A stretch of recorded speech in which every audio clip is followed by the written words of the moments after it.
All right, welcome to The Explainer. Have you ever seen those videos of people walking on fire or piercing their skin for their faith and just thought, why?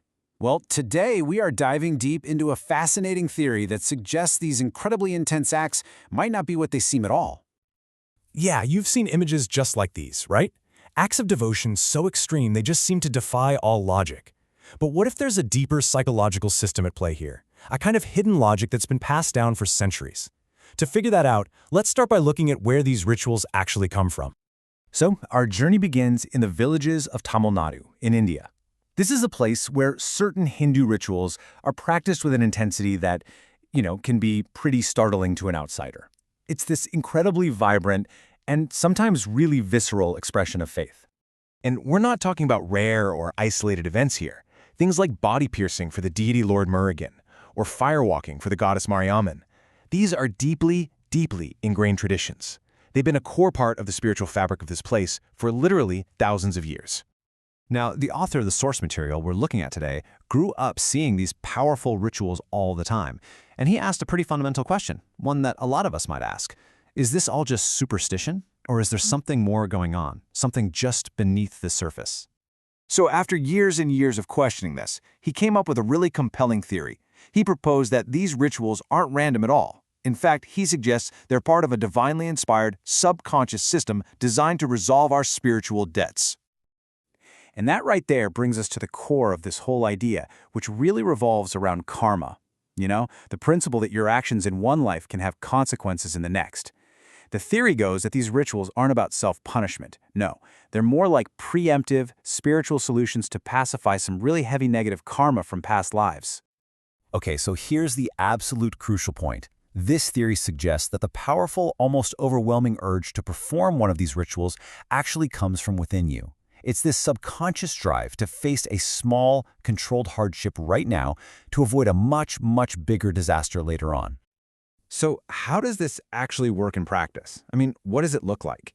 This is where the theory gets super interesting, because it starts drawing these direct lines between actions in a past life and specific rituals in this one.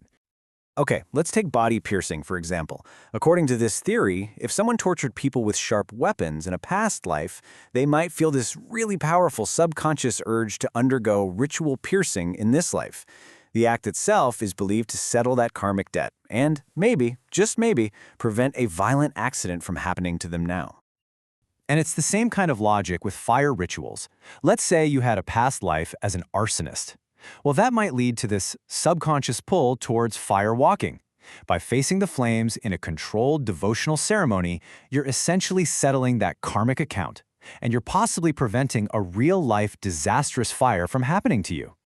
And get this, even something as seemingly simple as shaving your head is seen as a profound karmic solution.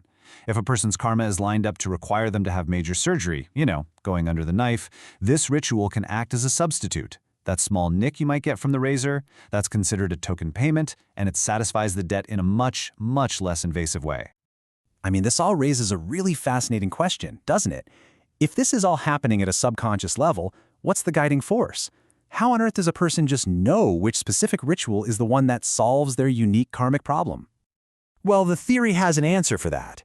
It introduces this concept of Parashakti, a divine inner life force that lives inside all of us.